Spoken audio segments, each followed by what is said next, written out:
राधा स्वामी जी। आज हम बात करेंगे कि डॉक्टर, वकील या इंजीनियर, कलाकार, शिक्षक या बढ़ई के बारे में आपका क्या ख्याल है। तो स्टार्ट करते हैं आज की वीडियो। आपका परीक्षा का स्कोर बहुत बढ़िया है। आपके माता पिता शान बघार रहे हैं। आप एक प्रतिष्ठित यूनिवर्सिटी में प्रवेश पाने की उम्मीद करते हैं। आप इस चाहे किसी भी तरह से देखें, आप पर यह दबाव है कि आपको सफल होना है। यह इस बात पर निर्भर करता है कि सफलता आपके लिए क्या मायने रखती है। सफलता केवल एक अच्छे स्कूल में दाखिला लेना, अच्छे ग्रेड हासिल करना, क्लास के लीडर बनना नहीं है जो आप दूसरों को दिखा सके। यही आपकी खुशी के बारे में है। आप अपनी समस्याओं से कैसे निपटते हैं, यह उसके बारे में है। यह हमेशा ना सही लेकिन अक्सर सकारात्मक होने के बारे में है। हो सकता है कि आप परीक्षा की तैयारी में आपको थका दिया है और हताश कर दिया है। माता पिता का शान बघारना आपको शर्मिंदा करता है। उस प्रतिष्ठित यूनिवर्सिटी में तनाव ज़्यादा बढ़ता है और वह उतनी आकर्षक नहीं लगती जितना कि ये अपनी पसंद का वह स्कूल जहां आप जाना चाहती हैं। आप उस करियर के लिए तैयारी करते करते थक चुके हैं जिससे आपका परिवार चाहता है कि आप अपनाएं। आप खुश रहना चाहते हैं और जिसमें आपकी खुशी है उससे आपके माता पिता खुश नहीं हैं। आप अपने माता पिता के बजाय अपनी खुशी चाहते हैं। यह विचार डराने वाला है। आप तो उनसे प्यार करते हैं, वे तो आपके लिए सबसे अच्छा सोचते हैं, क्या ऐसा नहीं है? उनका मानना है कि आपका करियर जितना ऊंचा होगा, आप जितना ज़्यादा पैसा कमाएंगे उतने ही ज़्यादा सफल होंगे। आपके परिवार को आप पर गर्व होगा। आप उनको आर्थिक सहयोग देंगे और उनके दोस्त उनसे थोड़ी ईर्ष्या करेंगे। इस सब के लिए आप क्या कर सकते हैं? सफलता को नए तरीके से समझें और अपने परिवार से बात करें, अपने सपनों को साझा करें। पैसा और सम्मानजनक करियर वास्तव में सफलता नहीं है। आप एक ही समय पर सफल और दुखी नहीं हो सकते। अगर आप दुखी हैं यानी केवल कुछ हफ्तों के लिए ही उदास नहीं है बल्कि अपने जीवन से बुरी तरह असंतुष्ट हैं, तो आप सफल नहीं है। इससे कोई फर्क नहीं पड़ता कि आप बहुत सारा पैसा कमाते हैं, शानदार कार चलाते हैं, विदेशों में छुट्टियां मनाते हैं, आलीशान घर में रहते हैं। अगर आप अपने परिवार से, अपने काम से, अपने आप से खुश नहीं है तो आप सफल नहीं है। यदि आपका अपने सहकर्मियों से के साथ तालमेल नहीं है, आप अपने बॉस को पसंद नहीं करते, काम पर जाने से डरते हैं, तो भले ही आप अंतरिक्ष यात्री हैं या ब्रेन सर्जन हैं, फिर भी आप सफल नहीं हैं। अगर आपका कोई शौक नहीं है, नौकरी के अलावा आपकी बहुत कम चीज़ों में दिलचस्पी है, आपके दोस्त भी बहुत कम हैं और छुट्टी के दिन आप अकेले होते हैं, तो भले ही आप साल में लाखों कमा रहे हैं, फिर भी आप सफल नहीं हैं। यह अच्छा है कि इससे विपरीत स्थिति भी सच्ची है।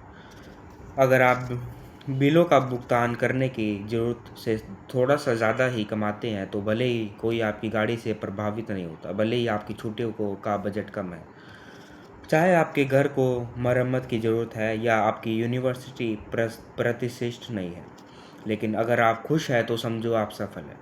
आपके कई दोस्त हैं, आपके घर पर समय बिताना अच्छा लगता है, आपको किसी रेस्तरां में जाना, सैर करना, फुटबॉल खेलना, बाइक चलाना, संग्रहालयों को देखना और पार्क में पिकनिक मनाना पसंद है। अपनी जीविका कमाने के लिए आप जो भी काम करते हैं उसमें आपकी दिलचस्पी है या कम से कम आपको अपने सहकर्मियों के साथ रहना अच्छा लगता है। आप छुट्टी वाले दिन वह काम करते हैं जिसमें आपको खुशी मिलती है।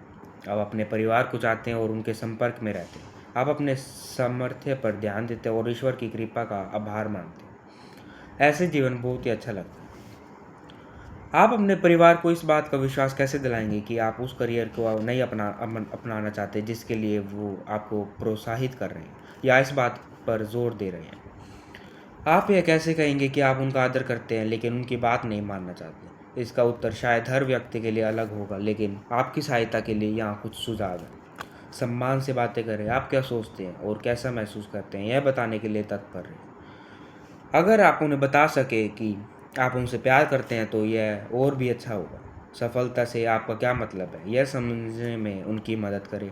उन्हें बताएं कि स्वास्थ्य संबंधी समस्या और पारिवारिक संकटों में उन्हें हमेशा आर्थिक और भावनात्मक रूप से आपका सहयोग मिलेगा। उनसे पूछें कि जो उनके माता पिता चाहते थे क्या वह सब करके उन्हें खुशी मिली थी। सच तो यह है कि जीवन में अपना रास्ता चुनना मुश्किल हो सकता है, लेकिन जिस रास्ते पर कोई दूसरा हमें चलाना चाहता है, उसकी बात मानकर हम ये सही रास्ता नहीं खोज सकते। सबसे भरोसेमंद तरीका है अपने दिल की बात सुनना। उन्हें याद दिलाएं कि दुनिया में जीविका कमाने के कई शानदार तरीके हैं। हो सकता है कि आप इंजन बनाना या रखरखाव करना चाहते हैं, या हेलीकॉप्टर उड़ाना चाहते हैं, किंडरगार्टन में पढ़ना चाहते हैं, या फिर बुक स्टोर चलाना चाहते हैं, डांसर, मनोवैज्ञानिक या पत्रकार बनना चाहते हैं। फार्मासिस्ट बनने के बदले शायद आप पुरातत्व विज्ञान का अध्ययन करना चाहते हैं। यह भी हो सकता है कि इंजीनियरिंग के बजाय अभिनय आपका ध्यान आकर्षित करे। हो सकता है आप ट्रैवल एजेंट बनना चाहते हैं, क्रूज शिप पर काम करना चाहते हैं, या आर्थिक रूप से पिछड़े देशों में अस्पताल बनाने में मदद करना चाहते हैं। यह भी हो सकता है कि आपको पता ही नहीं है कि आप क्या चाहते हैं। ज़्यादा जानकारी के लिए अपने स्कूल के करियर काउंसलर के पास जाएं। आप स्वयं सेवक बनने का भी प्रयास कर सकते हैं, किसी ऐसे क्षेत्र में इंटर्नशिप कर सकते हैं जिसके बारे में आपने पहले कभी सोचा भी नहीं हो। तो फिर आप कुछ अनूठा करने के लिए तैयार है, यह है ना? कौन जानता है कि गर्मियों की छुट्टियों में पैसा कमाने के लिए की गई अस्थायी नौकरी कहाँ ले जाएगी? काम ढूंढने और काम करने की आपकी कोशिश से आपके माता पिता भी आपको महत्व देंगे और आपके और ध्यान देंगे। यदि आपका परिवार नहीं मानता और आपको ऐसे स्कूल में जाना पड़ता है जहाँ आप फिट नहीं है, और ऐसा विषय पढ़ना पड़ता है जिसे पढ़ना आपको अच्छा नहीं लगता है, तो निराश ना हो। आप अकेले ही ऐसे व्यक्ति नहीं। ऐसी स्थिति हमेशा नहीं रहेगी। शिक्षा आपके जीवन में बहुत उपयोगी सिद्ध होगी, भले ही आप अपना करियर बदल लें। आजकल बहुत से लोग ऐसा करते हैं। वास्तव में यह एक आम बात है। जैसे जैसे अर्थव्यवस्था बदलती है और परिवार एक जगह से दूसरी जगह जाते हैं तथा नए नए करियर विकसित होते हैं, उसी के अनुरूप आपको विभिन्न विकल्प चुनने के अधिक अधिक अवसर मिलेंगे।